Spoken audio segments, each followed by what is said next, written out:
Sawadee Hello and welcome to Daily Wisdom, Walking the Path with the Buddha. Today is our Pali Canon and English study group, and we're studying the words of the Buddha in volume 4 of our book series. This book is titled Exploring the Path to Enlightenment, and we're going to be studying chapters 11 through 20 today. The way that we do this program is I invite students in Zoom to be able to volunteer to read a chapter from our book.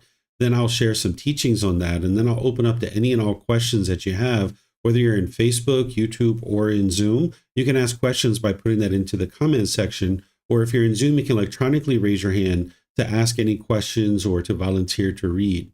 So if you're in Zoom and you would like to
Here we go. Okay. Sorry about that for all of you guys out there. All right. So now, thank you, Rachel. I appreciate that. Go ahead, Vibhav. Thank you, Teacher David. My question was around the 7 factors of enlightenment. Can you just go down? Is it tranquility arises joy? No, it's energy arises joy. So energy arises. Mm-hmm. So investigation, when you're investigating the teachings, it arises this energy because you have to arise energy in order to be able to investigate the teachings. And as you're investigating the teachings and your energy is rising up in your mind, that's where the mind is able to now experience the joy, because you start seeing things in the teachings that it's like, oh, wow, I really needed that information. Wow, this is helpful. This is great. And now you've lifted up the mind from investigating the teachings. You've had to arise this energy, and now the joy starts coming into the mind. Yeah, so, joy arises concentration. So I guess the question I have is that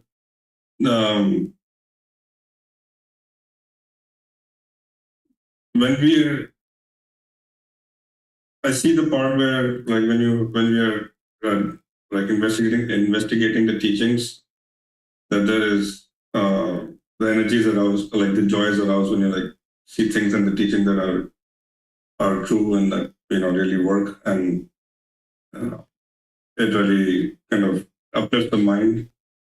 But in the regular daytime, like, or regular time period, when you're not investigating the teachings, when you're just like interacting with the world, there is partly like all these things are there right now, right? There's some energy, there's some joy, but there's not a whole lot of joy. I mean, there is some joy. There is some tranquility, some concentration. And so the question that I have is like, how do you arise like more joy in like on a day-to-day basis, and like outside of just investigating the teaching? Okay, so there's two things that you're doing here. Is whenever you see a craving, desire, attachment come into the mind, you know that that's going to pollute the mind and it's going to hinder you from experiencing the joy. The joy that we're talking about here is unconditioned joy. So we're not interested in having the joy arise, because then it's actually going to change and it's going to fade away, because that's conditional. Instead, what you've got to do is you've got to get rid of the causes and conditions that are hindering the mind from experiencing the joy, which is whenever craving is arising, whenever there's discontentedness arising, you apply right effort to cut that off and let that go. That's going to help you to keep the unconditioned joy in the mind. Then, if you're noticing that your mind is in the discontentedness and you haven't been able to cut it off, that's where you've got to be able to keep working to redirect your mind, cutting it off. And now you apply effort through right effort to lift up the mind and brighten up the mind. It's through effort that you're doing this. Even with the investigation, you're still applying effort, because you need to put effort into investigating. That's what leads to the energy, and that's what leads to the joy. So you're getting to the unconditioned joy by getting rid of the pollutions. So whenever you see your mind is in that unwholesome state of disgruntledness or frustration, you've got to apply right effort to eliminate that unwholesome quality and now uplift the mind inwardly.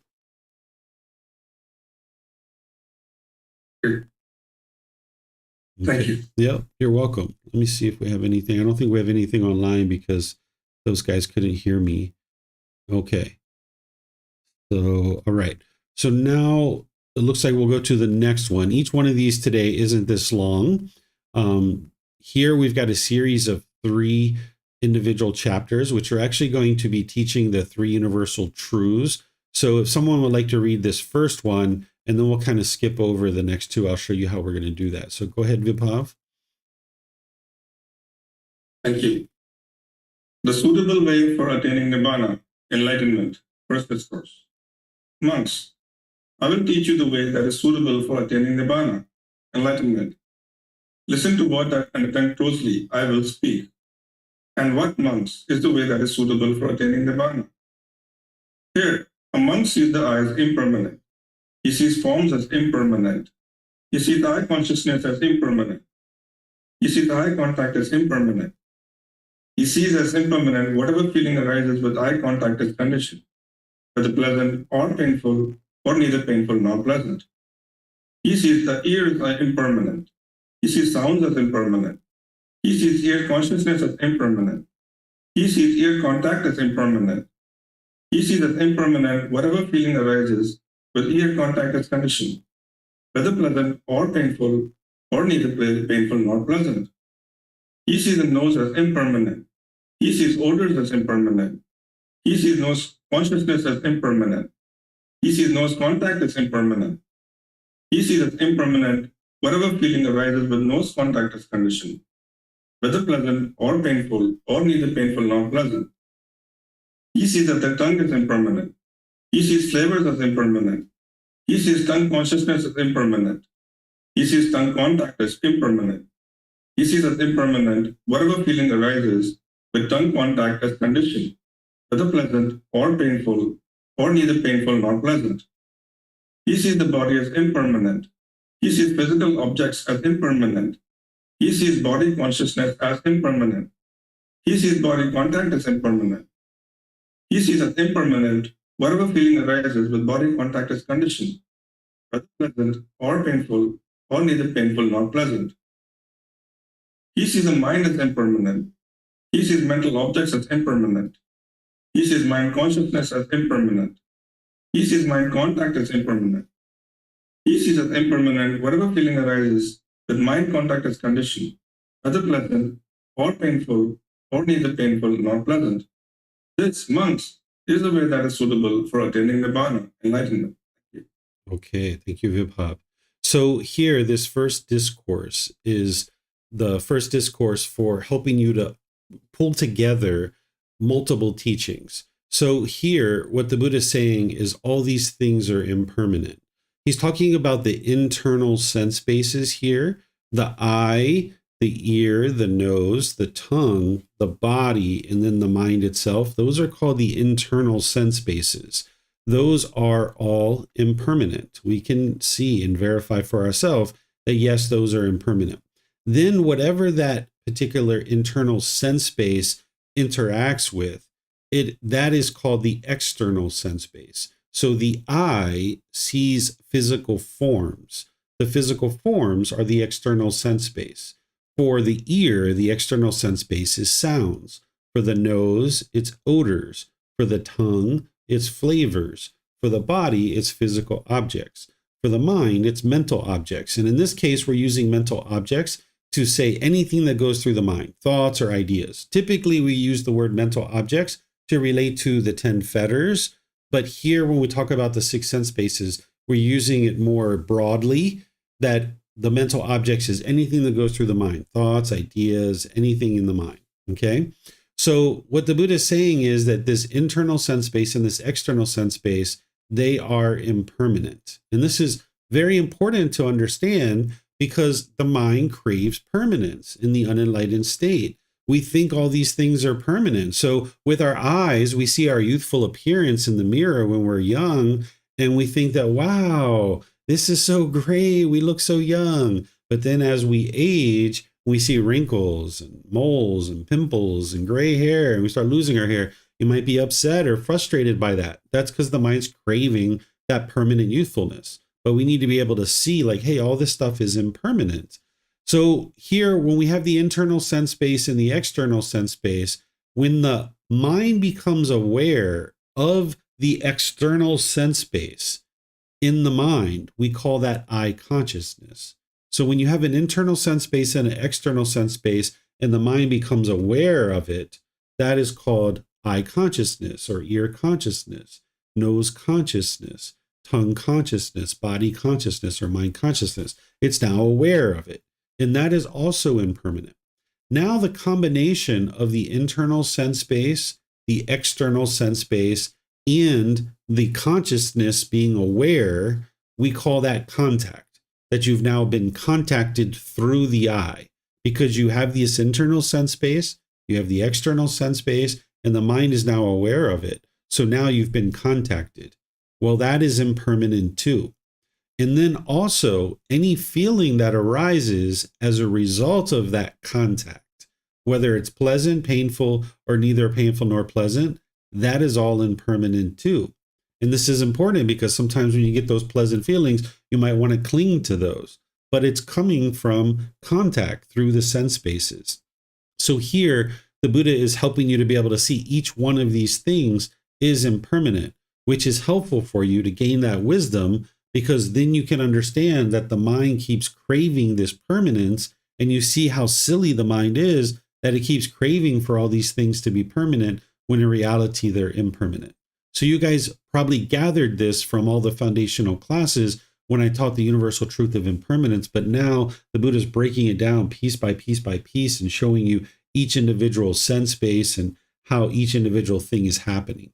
So do you guys have questions on this particular discourse here or each one of these sense bases? Because you need to be able to understand each one of these sense bases.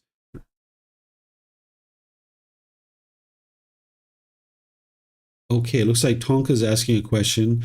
Can some people be more sensitive to certain environments, like ones with a lot of noise, or it's all craving, desire, attachment? It's all craving, desire, attachment. You're not born more sensitive to one thing or another. It's the craving in the mind that is causing that sensitivity, that the mind is seeing when you're coming through the ears and you're hearing a sound. If there's a lot of sensitivity there, that means there's a lot of craving in regards to the ear sense space. So this is all craving, desire, attachment that's producing that.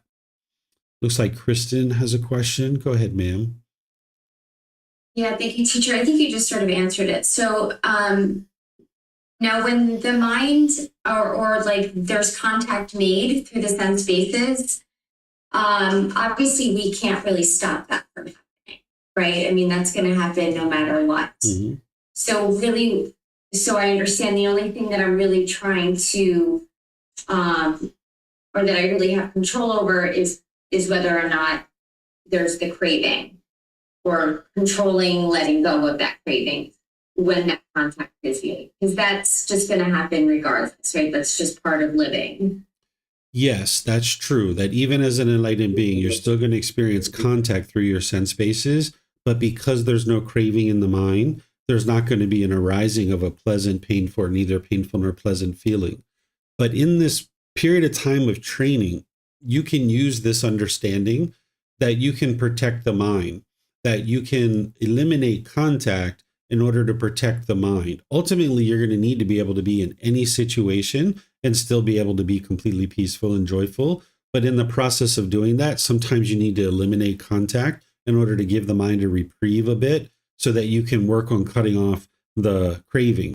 So let's just say you're in a situation where you're in a family dinner, and let's just say someone starts arguing and you hear this sound through your ear.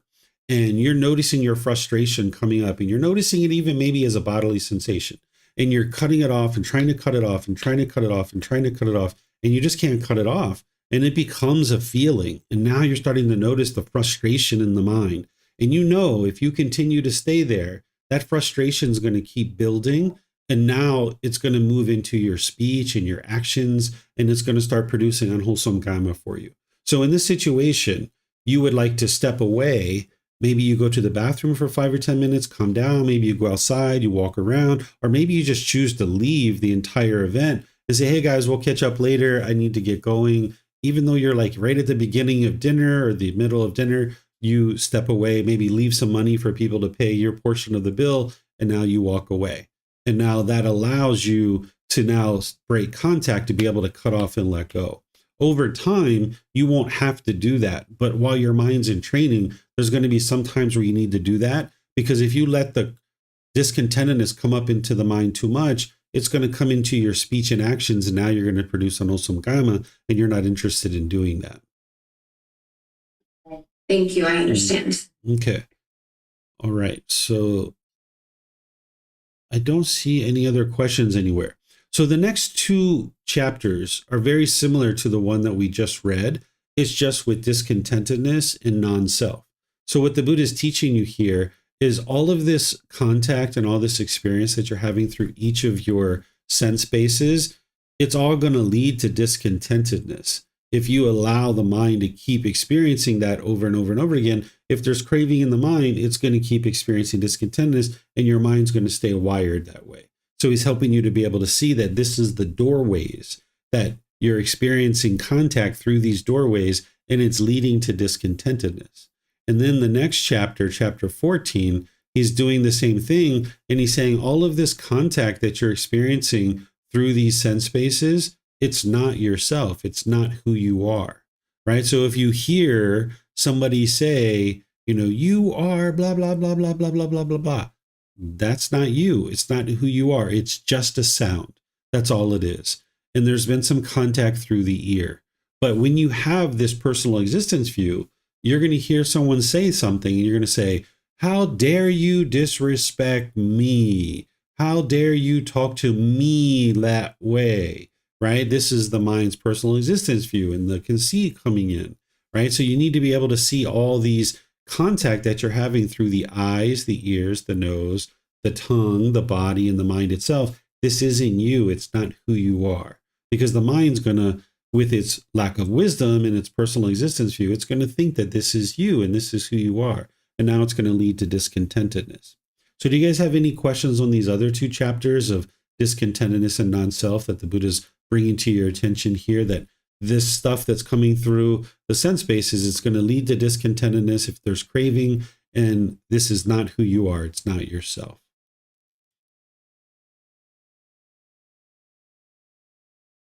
Okay, I don't see any questions. So now we'll go to chapter 15. Would somebody like to read this? This is kind of combining all of this together for us. Okay, it looks like Samantha. Go ahead, ma'am. The suitable way for attaining Nibbana, fourth discourse. Monks, I will teach you the way that is suitable for attaining Nibbana. Listen to that and attend closely. I will speak. What do you think, monks? Is the I permanent or impermanent? Impermanent, Venerable Sir. Is what is impermanent discontentedness or contentedness? Discontentedness, Venerable Sir. Is what is impermanent discontentedness and subject to change fit to be regarded thus? This is mine, this I am, this is myself. No, Venerable Sir. Are forms permanent or impermanent? Is I consciousness permanent or impermanent? Is I contact permanent or impermanent? Is any feeling that arises with eye contact as condition, whether pleasant or painful or neither painful nor pleasant, permanent or impermanent? Impermanent, Venerable Sir. Is the ear permanent or impermanent? Is the nose permanent or impermanent? Is the tongue permanent or impermanent? Is the body permanent or impermanent? Is the mind permanent or impermanent? Is any feeling that arises with ear contact, nose contact, tongue contact, body contact, mind contact as condition, permanent or impermanent? Impermanent, Venerable Sir. Is what is impermanent discontentedness or contentedness? Discontentedness, Venerable Sir. Is what is impermanent discontentedness and subject to change fit to be regarded thus? This is mine, this I am, this is myself. No, Venerable Sir. Seeing thus, monks, the instructed noble disciple experiences a fading away of strong feelings towards the I, towards forms, a fading away of strong feelings towards eye consciousness, a fading away of strong feelings towards eye contact, a fading away of strong feelings towards whatever arises with eye contact as condition, whether pleasant or painful, or neither painful nor pleasant. All the below were restated as above. He experiences a fading away of strong feelings towards the ears, towards the nose, towards the tongue, towards the body, towards the mind, towards whatever feeling arises with mind contact as condition, whether pleasant or painful, or neither pleasant nor painful. Experiencing a fading away of strong feelings, he becomes free from strong feelings. Through freedom from strong feelings, his mind is liberated. When it is liberated, there comes the knowledge, it's liberated. He understands, destroyed his birth, the holy life has been lived. What had to be done has been done. There is no more for this state of existence. This, monks, is a way that is suitable for attaining Nibbana. All right. Thank you, Samantha. So this ties together for us what we've been studying over the last couple of classes, where you understand that there's this mindfulness, this awareness of mind that has been developed through meditation. And you develop this awareness of mind. And now this awareness of mind, with that awareness of mind, you're going to be experiencing contact through all of these sense spaces. And as you're experiencing contact through all of those sense spaces, you need to remind yourself that all of this is impermanent. And as you're experiencing these discontent feelings arising as a bodily sensation, you've got to cut it off and let it go. The Buddha doesn't necessarily say about cutting it off and letting it go here, but you can see that in his other teachings. But you need to cut that off and let that go. And as you do, what he's talking about down here is that now you start experiencing this fading away of strong feelings, because the mind in the unenlightened state, we chase after those feelings. We want that excitement. We want that. We thrill and that exhilaration, euphoria. We chase after that. But then when you start realizing how impermanent all this stuff is, and it's really leading to all these painful feelings, you start noticing like, yeah, I'm not so interested in that stuff anymore, those conditioned feelings anymore. And you keep cutting it off and cutting it off and cutting it off. And then not only do you experience the fading away of the strong feelings over time, but you actually become free of them. That's what he says here in this last part, that you become completely free of the strong feelings. When you have freedom from those strong feelings, that's when your mind's liberated. You're not experiencing the conditioned feelings anymore. Your mind's been rewired. That's the enlightened mental state. And having rewired the mind and gotten it free from all those cravings, that's where you know that birth is destroyed, because you would have already verified dependent origination, and you know that you've dismantled that. You're no longer going to be experiencing rebirth over and over and over again. And you've lived this holy life. You've done the training. You've done what had to be done, and there's no more for this state of existence. So this is what's leading you to the ultimate point where you eliminate the cravings, desires, attachments, is watching over the mind as you're experiencing this contact. Because as Kristen was asking and we were talking about, you can't eliminate the contact, and you're going to experience contact. You can reduce the contact by stepping away from a conversation or something like that, but you're not going to eliminate it 100%. But you can eliminate your discontentedness in your mind by eliminating the craving. And that's what's going to knock down these strong feelings. And when you see this as occurring, that's where you become very enthused, and you become very motivated. You can see that these teachings are actually working. So let me know what questions you guys have here on this one, where it really ties together the things we've been talking about over the last couple of classes.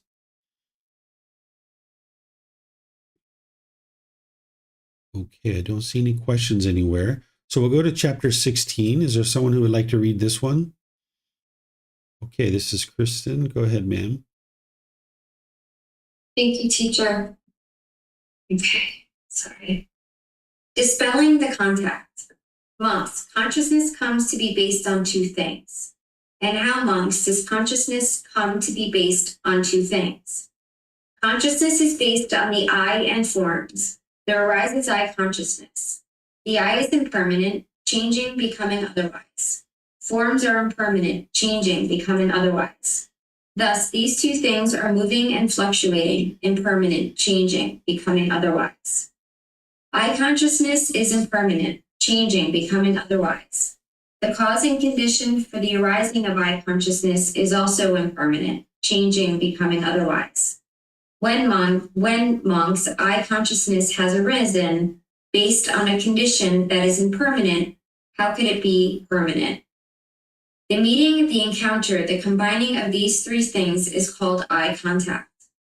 Eye contact too is impermanent, changing, becoming otherwise. The causing condition for the arising of eye contact is also impermanent, changing, becoming otherwise. When, monks, eye contact has arisen based on a condition that is impermanent, how could it be permanent? Contacted, monks, one feels contacted, one craves, contacted, one perceives. Thus, these things too are moving and fluctuating, impermanent, changing and becoming otherwise. Similar discourses were recited in the case of ear consciousness, nose consciousness, tongue consciousness, body consciousness, and mind consciousness. In dependence on the ear and sounds, there arises ear consciousness. In dependence on the nose and odor, there arises nose consciousness. In dependence on tongue and flavors, there arises tongue consciousness. In dependence on the body and physical objects, there arises body consciousness. In dependence on the mind, the mental objects, there arises mind consciousness. The ears, nose, tongue, body, and mind are impermanent, changing, becoming otherwise. Mental objects are impermanent, changing, becoming otherwise. Thus, two things are moving and fluctuating, impermanent, changing, and becoming otherwise. Mind consciousness is impermanent, changing, becoming otherwise. The cause and condition for the arising of the mind consciousness is also impermanent, changing, becoming otherwise. When, monks, mind consciousness has arisen based on a condition that is impermanent, how could it be permanent? The meeting, the encounter, the combining of these three things is called mind contact. Mind contact, too, is impermanent, changing, becoming otherwise. The cause and condition for the arising of mind contact is also impermanent, changing, becoming otherwise. When, monks, mind contact has arisen based on a condition that is impermanent, how could it be permanent? Contacted, monks, one feels, contacted, one craves, contacted, one perceives. Thus, these things too are moving and fluctuating, impermanent, changing, becoming otherwise. It is in such a way, monks, that consciousness comes to be based on two things.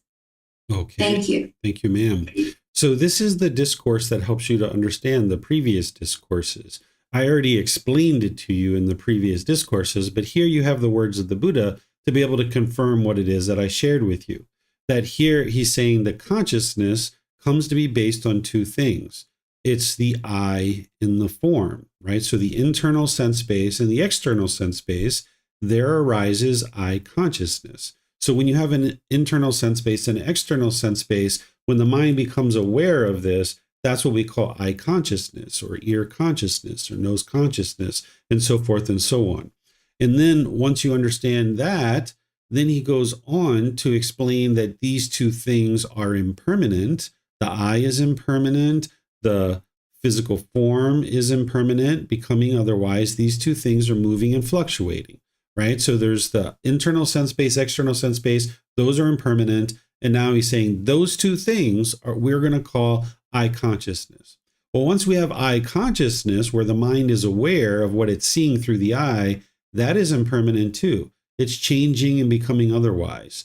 There's the cause and condition that's causing this eye consciousness to arise. There's a cause and effect here. And when this is arising, we understand that eye consciousness is also impermanent. How could it be permanent when it is formed based on a cause or condition? Anything that's based in a cause or condition, it's going to be impermanent. It's a conditioned object. Now the meeting, the encounter, the combining of these three things, we're going to call contact. So when you have the eye and you have the form, and then we call those two things eye consciousness. So now these three together, we call contact, that you've been contacted. The mind has been contacted because there's an eye, there's a physical form, the mind becomes aware of it, and now that's called contact. And that is impermanent too, that we can obviously walk away, or we can close our eyes, or we can choose to look somewhere else. That is not permanent, that contact that we're experiencing, right? So now you can understand what is the internal sense space, what is the external sense space. The combining of these things we call eye consciousness. The mind's become aware of it. And now those three things we call contact, that you've been contacted. This is helpful for you as you go deeper and deeper into the teachings, and you're starting to peel away the cravings, desires, attachments in your mind, because you need to know when you're contacted. I'll just give you one example. And some of you guys have heard this example before. There was a time where I was trying to eliminate coffee because I knew that I was craving it and I needed to get rid of it because it had caffeine and it was causing my mind to be overactive. And I was looking to get away from this coffee. And as I was walking down the street, I was feeling all great. I had been eliminating my cravings and was feeling all joyful. And I'd been away from the coffee for 8 weeks and my conceit was rising up and I thought everything was going great. And I turned the corner and whoom, I was getting a whiff of the smell and odor of the coffee. And I was right in the coffee shop, standing in line, waiting for my coffee, even though I hadn't had one for 8 weeks. And I was about the third person in line, maybe the fourth person in line. And the whole time I'm sitting there talking to myself, like, why are you doing this? You've been away from this for 8 weeks. You know, it's going to give you a headache. You know, you're going to have problems. You know, you're going to be laying in bed for the next 3 days with a headache. Why are you doing this? I kept talking to myself. And the next thing you know, I was up at the front of the line and I was like, okay, iced coffee, please, blah, blah, blah, blah, blah. And I got my coffee. I ended up drinking about a third or a half of it. And I threw it away and I was like, I'm done with this. I'm never having a coffee ever again. But nonetheless, after that was all over and I was done, I was like, what happened here? Why did I get drawn into this coffee shop? Well, I traced it back to the odor coming through the nose. That was how the craving arose. Because that's what the Buddha is saying here is that contact one feels. I started experiencing those pleasant feelings. Oh my gosh, there's that odor of the coffee. Wow, that smells really great. And then when I got contacted by that odor, boom, the craving comes in. Now I'm longing, yearning. And now when I'm contacted, I start perceiving, oh, I can drink this coffee. I should go in there. You know, this is going to feel really great. But then when you realize like, whatever feelings you're experiencing, whatever is being experienced here, it's all impermanent anyway. So why sit here and sip this cup of coffee? Why don't I just throw it away? I don't need this, right? So where this helped me later is I was able to dissect this, and then I was able to be more attentive to my mind. That now when I walk down the street, I would look, several shops in front of me to see if there was any coffee shops. And if I smelt the slightest scent of coffee, or if I saw with my eyes a coffee shop down the street, I would switch to the other side of the street. And I needed to do that for a good 3 months or so in order to get my mind to the point where it had let go of this craving fully. So this is why this particular teaching is so important for you, because when you're trying to really work with your mind skillfully, you can trace down not just the fact that, oh, I'm craving coffee, but you can say, what was it that pulled me back into that coffee shop? And now you can trace it down to a particular contact through the nose in this example. And now you can start protecting your mind more fully. If you remember the discourse about the tortoise and the jackal, where the tortoise pulls in the limbs and it kind of stays there while the jackal is waiting, and then eventually gets impatient and it goes away. Well, that's what it was after I realized that my nose was extended out and I was getting that odor. I was able to draw that in like the turtle and draw in that sense base, so that now when I'm walking down the street, I'm very attentive to that odor, right? So that's why something like this is so important. So now the Buddha talks through this and helps you to be able to see all of these related to the 6 sense bases. And then further, he just continues to go further and helping you to make sure you understand what all these things are. That there's the internal sense base, there's the external sense base.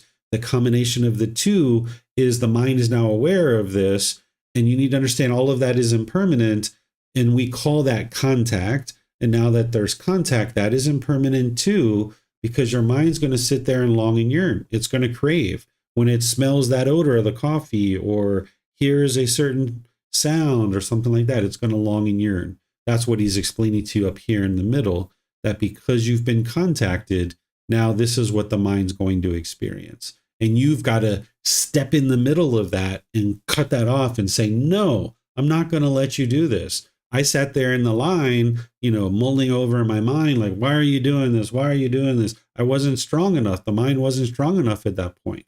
But later it was. I was able to track it down to what was actually going on in the mind. So let me know if you guys have questions here. This is how you really can get helpful at dispelling contact, that you can now oversee your mind. And whenever you see that there's potential contact that's going to trigger a craving, you can walk in the other direction and choose to not have that contact. And you're going to need to do that for a period of time until you get rid of this craving. Where now I can go into coffee shops, I can sit there. Sometimes students invite me into coffee shops. I sit there and talk with them, help them to understand the teachings. I can smell coffee all day long, and I have no interest in drinking it, and it doesn't arise any craving whatsoever because that's out of my mind. But for a period of time, I had to dispel the contact. I had to avoid this contact to allow my mind the space that it needed to let it go. So let me know what questions you guys have on this one. Okay, it looks like Vibhav. Go ahead, sir. Thank you, teacher. My question is around, I believe, or I think my issue is mostly with the ear contact. That when I hear something that's disagreeable to me, that I'm not able to kind of dispel it or control it, and this craving arises, and that frustration and anger arises. So, and it seems to me such situations like I guess if the mind is not strong enough to like be stop and like walk away, it just kind of the frustration kind of boils up to a point where the mind is not able to then cut it off and let it go. So what would you suggest I do in that situation? You've got to distance yourself from that contact. You got to stay distant from it, train your mind to let it go. And over time, that's what you'll be able to do, is you'll be able to control your mind. And if it's sound that you're experiencing regularly, like maybe it's somebody in your family that you're hearing and you're talking with and things like that, you're going to need to distance yourself. This is where some people oftentimes choose to sleep in separate rooms for a period of time, or maybe they even live somewhere else for a period of time, or they go on holiday away for a period of time. Even maybe not even having much phone contact and things like that. You got to really bring your contact down to a minimum so that you can work on getting rid of that craving. That's not the way it's always going to be, but you need to do that enough to get rid of the craving. And now eventually you're going to be able to step back into that and be able to start having that contact again, and it won't affect your mind. But you're going to need to go a good long while without that contact, or very, very, very minimal amount of that contact. Now, how does someone do that in like work situations where maybe that's not possible here? Yeah, the same thing. You might need to change jobs. You might need to go on sabbatical. You might need to take a holiday. You might need to just kind of stay away from that person, depending on what the situation is. Each situation's different. Sometimes people need to just leave that particular job. Because all the while, you're working with loving kindness meditation, you're working with breathing mindfulness meditation, generosity, you're trying to do all that stuff proactively, but sometimes it's just not enough. You need to step away from the contact and give your mind a reprieve, because you'll never eliminate the craving by continuing to allow it to be triggered every single day, multiple times a day, because it's kind of like if you had a carpet and you were sweeping dust under the carpet is getting a bigger and bigger mound. What you're doing each time you experience contact for a particular craving is you're pulling back the carpet, and the dust is flying all around. And then if you're experiencing that same contact regular time, multiple times, now the dust just keeps flying around and flying around and flying around and flying around, and you're choking and you're gagging on it. What you've got to do is you've got to get this dust out of the house so that you don't keep choking and gagging on it. But you have to do it little by little. You can't do it all at one time like that. So if you step away from a certain contact, like a person, and you just selectively spend time with that person, like once a week or once every 2 weeks or something like that, you have some minimal contact with that person. Now the dust doesn't get kicked up so much. There's just a little bit of dust that gets kicked up. And now you try to get that dust out of the house. And now little by little, you work on getting this dust out of the house.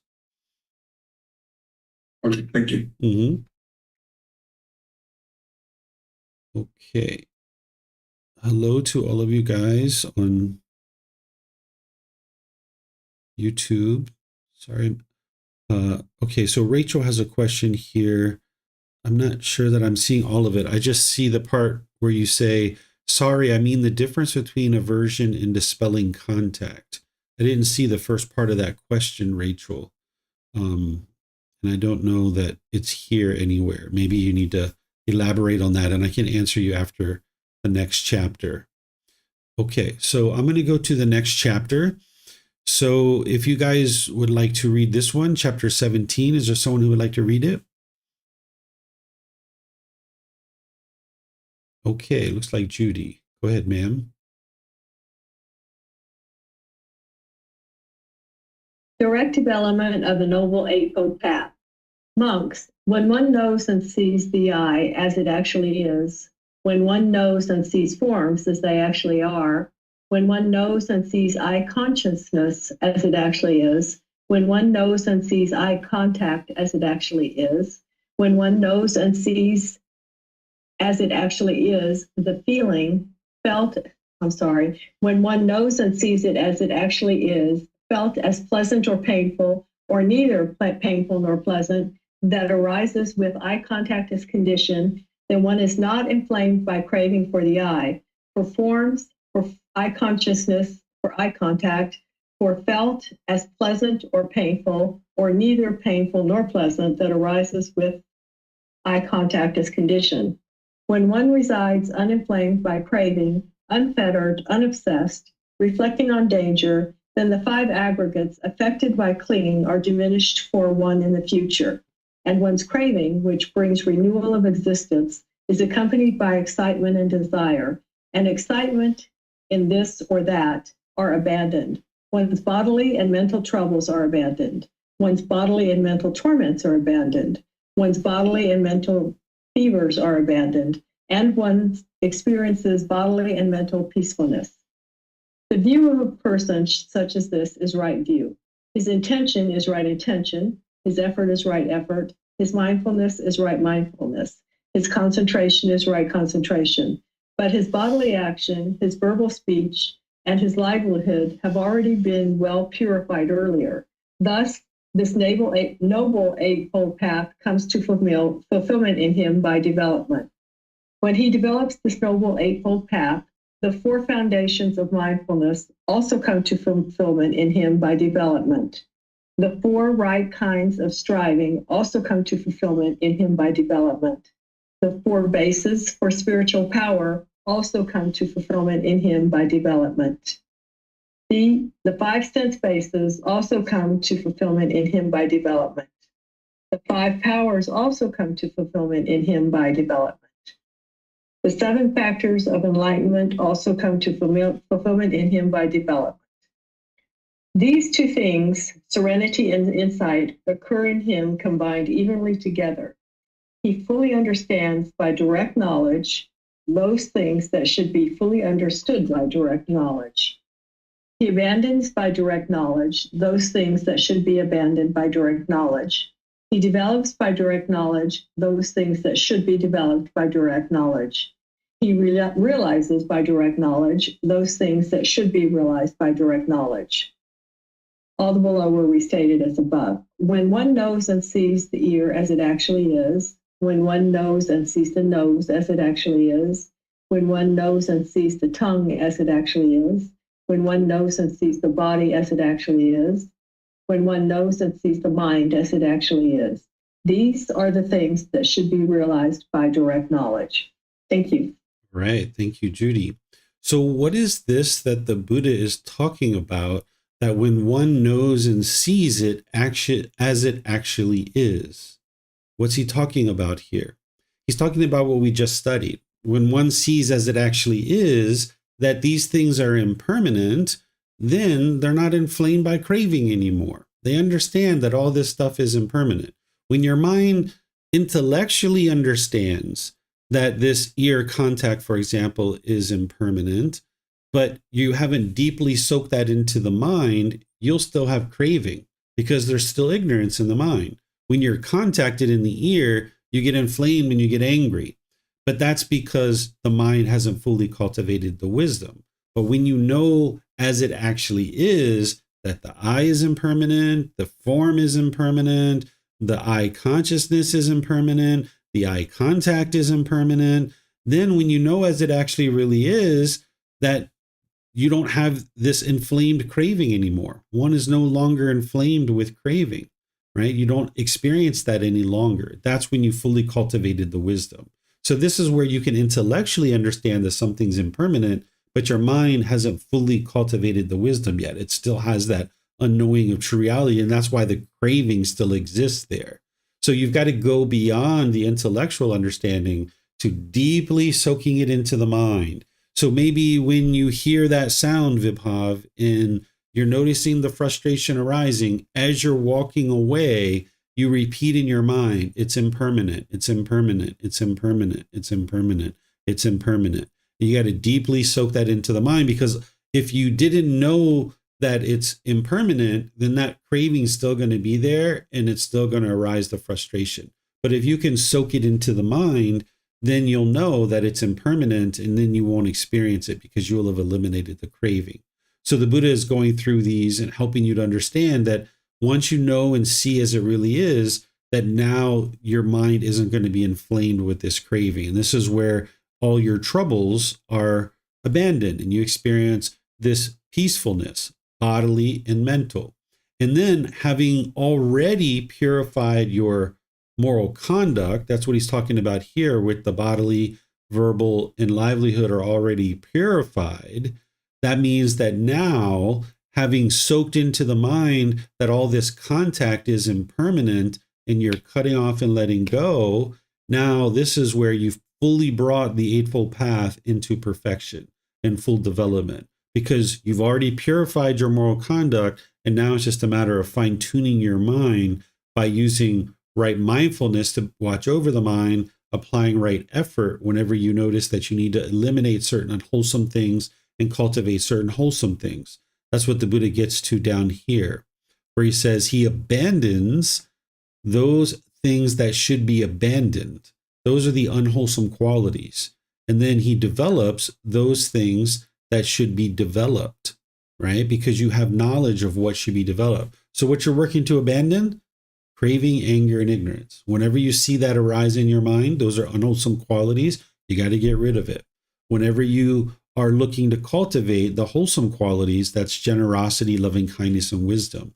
You're applying the effort to do that. And now you bring the Eightfold Path to full perfection and development.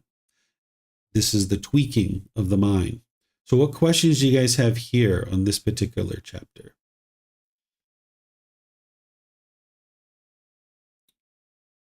Okay, here we go. Rachel's got her question here now. She says, I'm wondering what the difference is between aversion and dispelling the contact. It seems to be avoidance, so I don't understand the difference. Okay, so the difference is aversion is where you're experiencing discontent feelings, and the mind thinks that it's actually coming from something external, and you push away this person or you push away the situation, and now you think that you've solved your problem.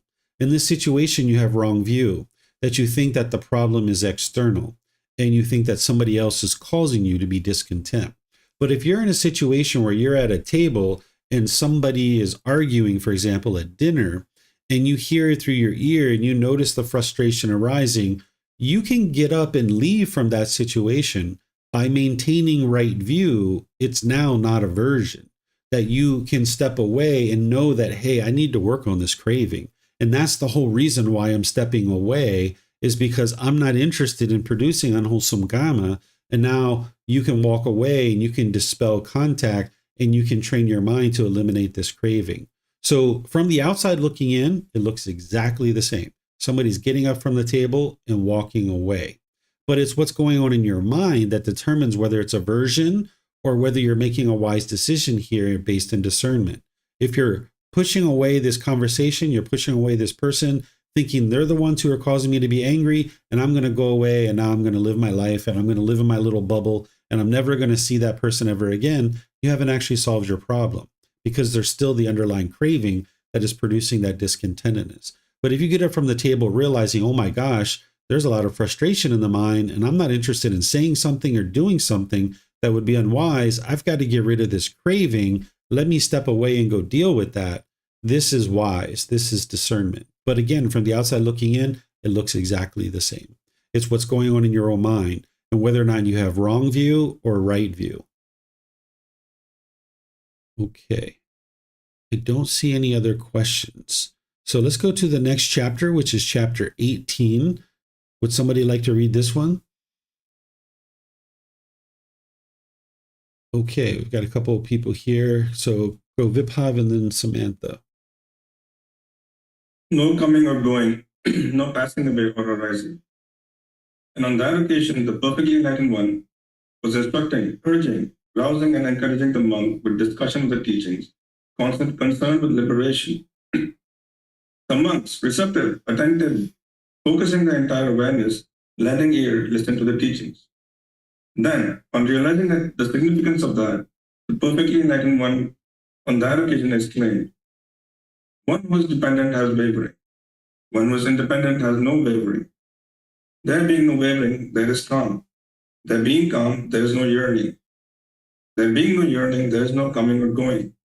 There being no coming or going, there is no passing away or arising. There being no passing away or arising, there is neither a here, nor a there, nor a between the two. This is the end of stress. Thank you. All right. Thank you, Vibhav. So we had a chapter similar to this not long ago, but the part that you're now seeing that wasn't there is this wavering part.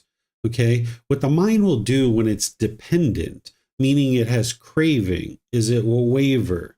But when there is no craving, when the mind's independent, it will not waver. I'll give you an example of this. If you're in a relationship and you break up with this person, or maybe they break up with you, either way, you guys have broken up. If there's a craving there, if there's a dependency, your mind will waver. Maybe you go away from that person for a week or two, and you're having all these painful feelings, and maybe they're having painful feelings too. And you think the way to solve this is let's get back together, right? And it kind of brings you back together. Your mind will waver, where in the moment, 2 weeks ago, you made the decision that we're going to break up. We're not working out. This relationship's not working. Let's go our separate ways. But now, a week or two down the road, because your mind is dependent, because your mind is craving, your decision making will waver. You'll end up coming back together, right? And now you're back together. You're together for a few weeks or a few months. Now all of a sudden, you guys decide you want to break up again, and now you break up, and now you're away from each other for however long. But because there's still the craving there, your mind's still dependent, meaning your happiness is dependent on this craving and being with this person, your mind will waver and you'll go back together again, right? So you might do this with not only a relationship, but maybe any certain decision about whether you should work at this place or not, whether you should buy this house or not, whether you should buy this car or not, whether you should get this thing fixed or not. Your mind will waver like that. But when your mind is independent, when you don't have craving, there won't be any wavering because you don't have that craving that's drawing you back in. You can see clearly. When you have craving, it pollutes your mind and it's difficult to see clearly. But when you don't have this craving, when your mind is independent of it, your mind can see clearly what would be wise or unwise. You can practice discernment and your mind won't waver because you'll take your time to make a decision. You'll fully think it through. You'll make a decision. You'll know that's a wise decision and you'll walk in that direction. And your mind won't waver with that decision because you'll know it's a wise decision. So that's what the Buddha is saying here is that one who has craving, desire, attachment, who their mind is dependent, it's going to waver. It's going to, flip back and forth. But if you're independent, if you don't have craving, then the mind won't waver. Well, when there's no wavering, the mind is calm, right? Your mind can be really calm. When there's calm, there's no yearning. There's not that longing yearning. When there's no yearning, there's not this coming and going, right? Because if you have yearning, if you have craving, you're going to be coming back and forth to this boyfriend or girlfriend. I don't know if you guys have ever had that experience where you broke up with someone, you were back together with them, you broke up with them, you were back together with them. That's the coming and going, right? Just one example. But there's other examples you could use too. When there's no coming and going, there's no passing away and arising. So there's no discontent feelings that are arising and changing and fading away. right? There being no passing away and arising, there's neither here nor there nor between the two. The mind is steady and stable and peaceful. Just this is the end of stress. That's how you got rid of that craving in the mind. And now your mind has decided, I'm never going to be with that person ever again. And your mind finally got free of that craving and you walk the other direction, right? So let me know what questions you guys have here on this chapter. Looks like Samantha might have a question. Go ahead, ma'am. Thank you. Is all wavering considered craving, or could you have some wavering over making a decision, based on just really not knowing which is the better option, or would you consider that indecision, not wavering? So say you're making a decision about a job and, they both have pros and cons. Is that indecision or still wavering? If you're delaying your decision and you're not making your decision yet, then there's no wavering. You're just considering what would be the best option. But once you make once you make a decision, if you're pulled back in because of the craving and now you change your decision because of the craving, that's the wavering. And again, there's something here from the outside looking in, it can look exactly the same, where you could make a decision and now you're starting to implement that decision. And then 3 days down the road, you realize, oh my gosh, this wasn't a wise decision. Let me change my decision. But that's based in wisdom. That's based in discernment. From the outside looking in, you've changed your decision, but you've done it thoughtfully. You've done it consciously. But this wavering that the Buddha is talking about, that's based in craving, that the mind has made a decision, you're walking in a certain direction, and the only reason why you're changing your decision is your mind's dependent, it's having this craving.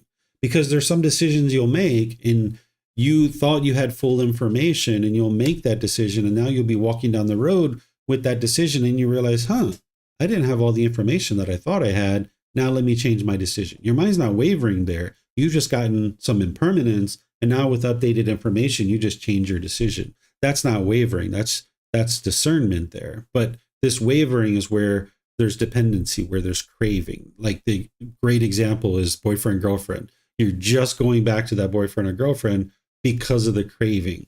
Intellectually, this is the most unwise thing ever. It didn't work out the first time. Why is it going to work out again? But yet your mind, experiencing those painful feelings, the further it walks away from this person, the more painful the feelings are. And the mind thinks the way to solve that is go back.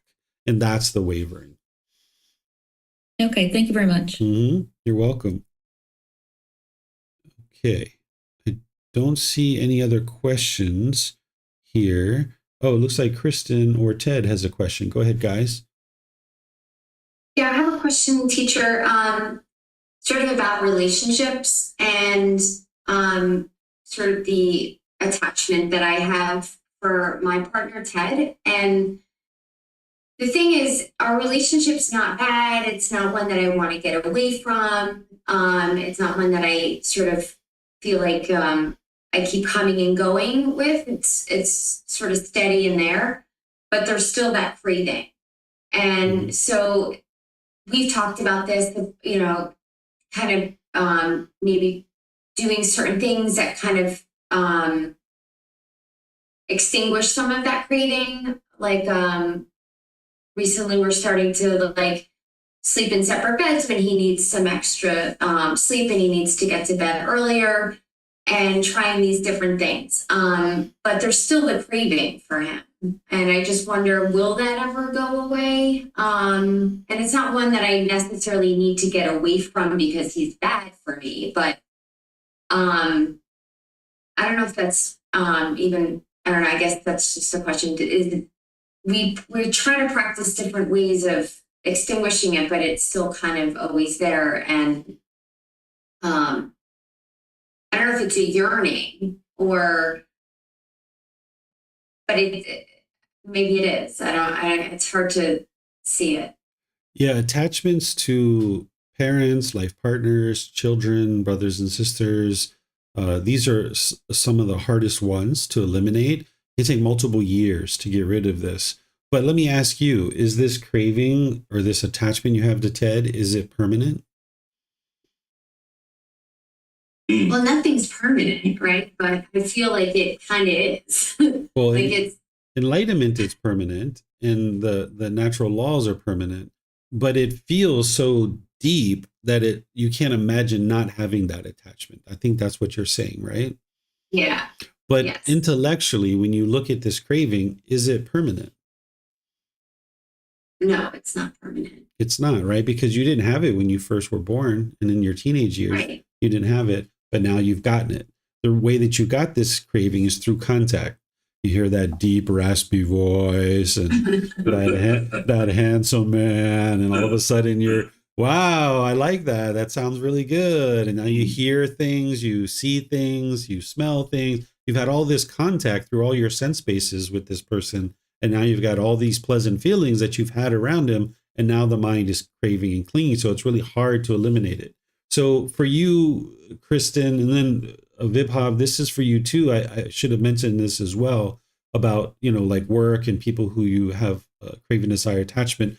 You can distance yourself, and that's important to do for periods of time. Go on vacations by yourselves and do all these things that we were talking about, distancing oneself through contact. But then there's the contemplation of death or the reflection of death. And this is one that I think you haven't been willing to approach, Kristen, because your mind's holding on and you don't want to let that go. And you can't imagine sitting down and doing that. But that's what's going to help you to really chip away at this attachment. Thank you, teacher. You're welcome. Okay. I don't see any other questions. So now let's go to the next chapter. I think, Samantha, you were interested in reading this one. If you'd like to read it, you're welcome to. Thank you. There is no you there.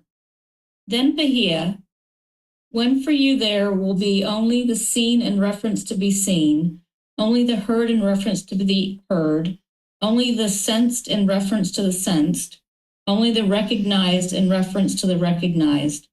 Then Bahia, there is no you in connection with that. When there is no you in connection with that, there is no you there. When there is no you there, you are neither here nor there, nor between the two. Just this, is the end of stress. Okay, thank you, ma'am. So this refers to the universal truth of non-self and eliminating personal existence view, but it also refers to not clinging to perceptions.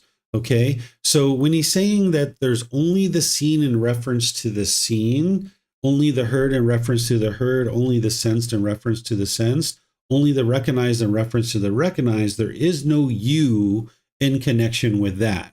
What he's referring to here is how the mind in the unenlightened state will insert a you into these kinds of situations. That when you see someone, let's just say you're in a business meeting and somebody walks in and they look so beautiful, they look so handsome, every hair's in the right spot, they've got certain jewelry on, they've got certain clothing on, oh my gosh, they look so perfect. And they walk in the room and your mind thinks, look at them trying to look more handsome than me. Look at them trying to look more beautiful than me. Look at them trying to be more smart or more wise than me. Well, this is you putting a you in there. This is your mind putting a you in there, where really all that's happened is somebody walked in the room. There's just the scene in reference to the scene. All there is somebody walked into the room. The same thing happens with the heard in reference to the heard. You hear something and you insert a you in there. When somebody says something that's disrespectful or disparaging or diminishing, your mind with its ego will think they're diminishing me. They're being disrespectful to me. The mind's going to insert a me in there. But really, in reality, there's just a heard in reference to the heard. It's just a sound. That's all it is. There is no you in connection with that. But the mind keeps wanting to put this you in there. So each one of these, the Buddha is helping you to understand that don't cling to any perception. Don't cling to that story that the mind's trying to tell you in there in the mind. Instead, understand that that's not you. It's not who you are. Even if somebody says something directly and they say, your hair looks a mess. How dare you go outside looking like that? you're going to want to put a you in there. Your mind's going to want to insert that you. And you got to understand it's just a sound. It's just a sound and it's impermanent. That's all it is. There's no connection with you. There's no you there, right? So you need to get to the point where you understand that it's just sound.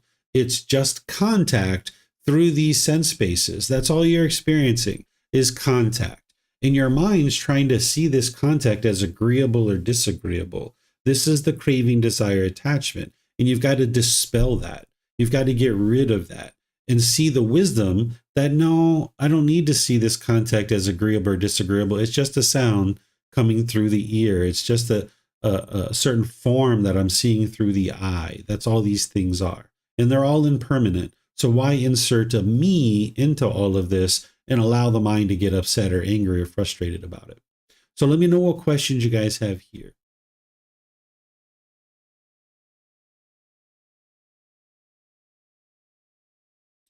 Okay, hello, Eva. All right, I don't see any questions. All right, so now we'll go to the last one. Maybe there's a question or maybe someone would like to read. Kristen, you have a question or would like to read?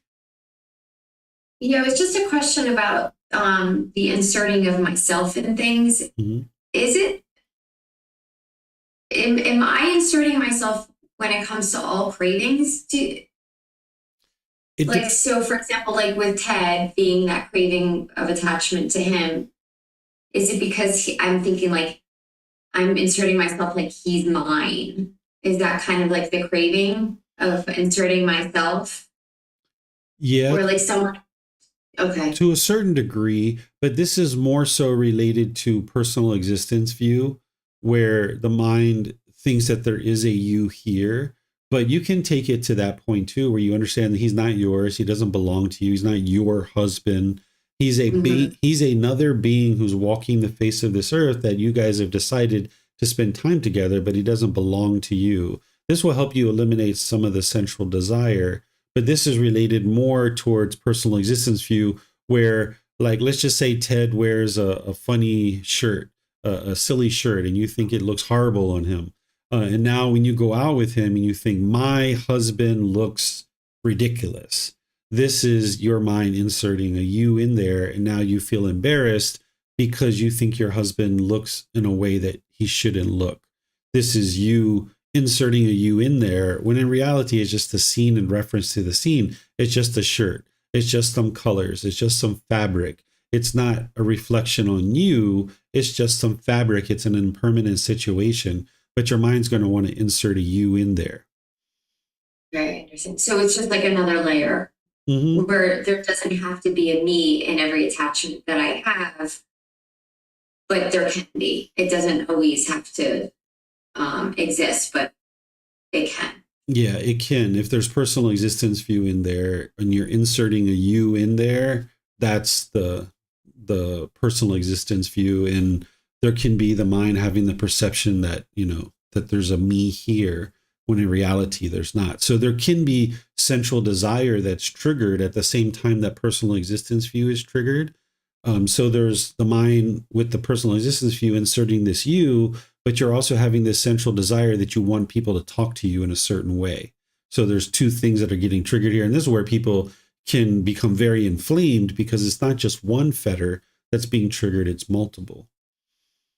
Okay. Thank you, teacher. Yeah. And in that same example, not only is personal existence view getting triggered, central desire is getting triggered. Now you've got ill will that comes into the mind, and all of this is coming from the ignorance. And then there can even be conceit that's coming in there. And you can even have some wrong behavior and observances, and the whole thing's just a mess, right? And that's what you're able to see through the fetters. Okay. Thank you. Yep. Okay. Vibhav, you have a question? Yes, teacher. I was wondering, in this discourse, there are only three things that are mentioned here: the reference to the heard, the seen, heard, and sensed.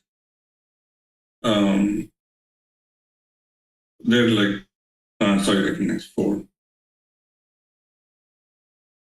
But we have six sense spaces. And I was wondering why we have only four here. So the Buddha talks about the sense spaces and other discourses like we saw. This one is a little bit more of a summarized version, but sensed in reference to the sense encompasses all the 6 sense bases. Recognized in combination or reference to the recognized, that is all the 6 sense bases, where these first 2 are the eye and the ear, but the other 2 encompass all the others. Okay, thank you. Mm-hmm. Okay, so now we have one last chapter here. Would somebody like to read this one? I can read it. Okay, go ahead, Vipav. Merely the scene. Although, Venerable Sir, I am old, aged, burdened with years, advanced in life, come to the last stage. Let the perfectly enlightened one teach me the teachings in brief. Let the fortunate one teach me the teachings in brief. Perhaps I may understand meaning of the perfectly enlightened one's statement. Perhaps I may become an heir to the perfectly enlightened one's statement. What do you think, Malin Kaputta? Do you have any craving, desire, or attachment for those forms recognizable by the eye that you have not seen and never saw before, that you do not see and would not think that might be seen? No, Venerable Sir. Do you have any craving, desire, or attachment for those sounds recognizable by the ear, for those odors recognizable by the nose, for those flavors recognizable by the tongue, for those physical objects recognizable by the body, for those mental objects recognizable by the mind that you have not recognized and never recognized before, that you do not recognize and would not think might be recognized? No, Venerable Sir. Here, Malun Kaputta, regarding things seen, heard, sensed, and recognized by you. In the seen, there will be merely the seen. In the heard, there will be merely the heard. In the sense, there will merely be the sensed. In the recognized, there will be merely the recognized. When, Malun Kaputta, regarding things seen, heard, sensed, and recognized by you, in the seen, there will be merely the seen. In the heard, there will be merely the heard. In the sense, there will be merely the heard, sensed. In the recognized, there will be merely the recognized. Then, Malun Kaputta, you will not be by that. When Malun Kaputta, you're not by that, then you will not be therein. When Malun Kaputta, you're not therein, then you will be neither here nor beyond, nor in between the two. This itself is the end of discontentedness. I understand in detail, Venerable Sir, the meaning of what was stated by the perfectly enlightened one in brief. Having seen a form with mindfulness model, attending on the pleasing sign, one experiences with an obsessed mind and remains tightly holding to it. Many feelings flourish within, originating from the visible form, craving and annoyance as well, by which one's mind becomes disturbed. For one who accumulates discontent and disgust, Nibbana, enlightenment, is said to be far away. All the following same as above. Having heard a sound with the mindfulness muddled, having smelled an odor with the mindfulness muddled, having tasted a flavor with the mindfulness muddled, having touched a physical object with mindfulness muddled, having recognized a mental object with mindfulness muddled. For one who accumulates discontentedness, thus Nibbana is said to be far away. When firmly mindful one sees a form, one is not inflamed by cravings for form. One experiences it with an unaffected mind and does not remain holding it tightly. One fares mindfully in such a way that even as one sees a form, and while one undergoes feeling, discontentedness is exhausted, not built up. For one dismantling discontentedness thus, Nibbana is said to be close by. All of the following same as above. When firmly mindful one hears a sound, one is not inflamed by cravings for sounds. When one firmly mindful one smells an odor, one is not inflamed by cravings for odor. When firmly mindful one tastes a flavor, one is not inflamed by cravings for flavor. When firmly mindful one touches a physical object, one is not inflamed by craving for physical objects. When firmly mindful one recognizes a mental object, one is not inflamed by craving for mental objects. For one diminishing discontentedness thus, Nibbana is said to be close by.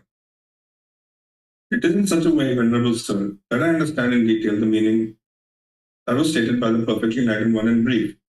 Good, Malanke Buddha. It's good that you understand in detail the meaning of what was stated by me in brief. The Buddha here repeats the prior verses in full.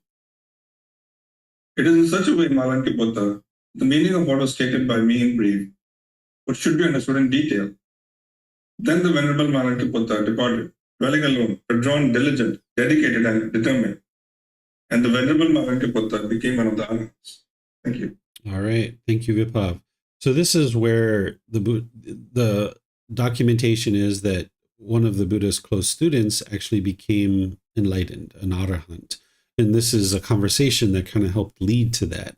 That, of course, this person was doing all types of work before they got to that point, but then ultimately they got to enlightenment as they started connecting all these pieces here. So this is what we were just talking about the seen in reference to the seen, the heard in reference to the heard, and so forth and so on. That's what the Buddha is teaching here. And now also talking about craving, desire, attachment, right? He's saying that there's no craving, desire, attachment. He's asking Maralankaputta if there's anything that this person would like to see or hear or sense that he hasn't already experienced. And this person says, no, there's nothing out there in the world that I haven't experienced that my mind still wants to experience, that I'm longing, yearning to experience. So whether it's anything through the six sense bases or not, there's nothing out there that I'm interested in having contact with, that I'm longing, yearning for. So now, having experienced that, the Buddha is going through here and talking about someone whose mindfulness is muddled.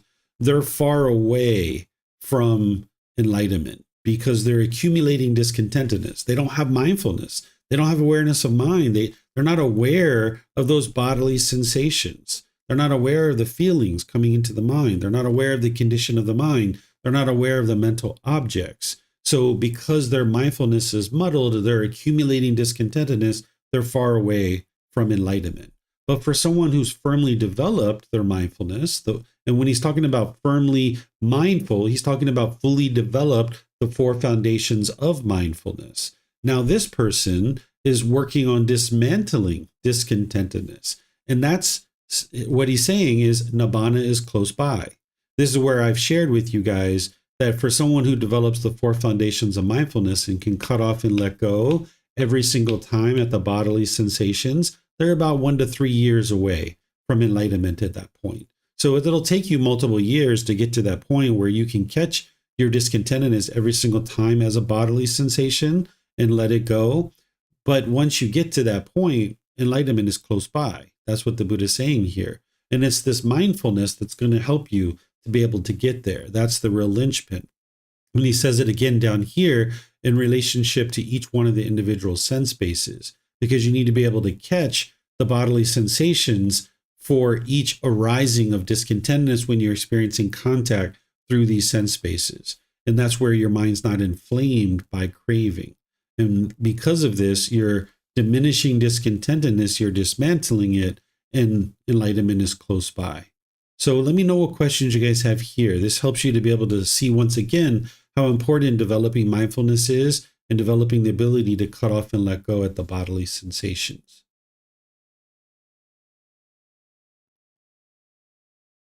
Okay, I don't see any questions anywhere. So I'm just going to end like I usually do and say thank you all for your interest to learn and understand the teachings of the Buddha. Next week, we're going to be in the next chapters. Next week, we're going to go chapters 21 to 31. This is a short book. It ends in chapter 31. So we're going to do 11 chapters next week. So you can read all the way to the end of the book. And then we're going to be starting volume 5 after that. So you're welcome to start reading these chapters either before class or after class, depending on how you guys are doing that. It would be helpful for you to read those and you'll be able to glean a lot more insight out of the classes. Tomorrow in the group learning program, I'm going to be in chapter 15 of volume 1. This is titled True Love, Love Without Attachment. This is where I help students to be able to understand what love is, because oftentimes people think love is hurtful, it's painful, or they're falling in love or out of love with people. And this is because the mind doesn't understand what love is. If you're having difficulties in relationships, if you're noticing challenges, that's because the mind isn't understanding true love and it's not practicing true love yet. And the more you understand what true love is and you practice it, you'll see your relationships really improving. And then all next week, I'm going to be teaching the Harmony in Relationships course. So that's going to be Monday through Friday from 9 to 3. So thank you all for joining, and perhaps I'll see you guys in a future class. Be well and take care. Sawadee krap.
Thank you again for watching. Enjoy your meditation. Look forward to seeing you online and answering any questions that you might have. Thank you so much.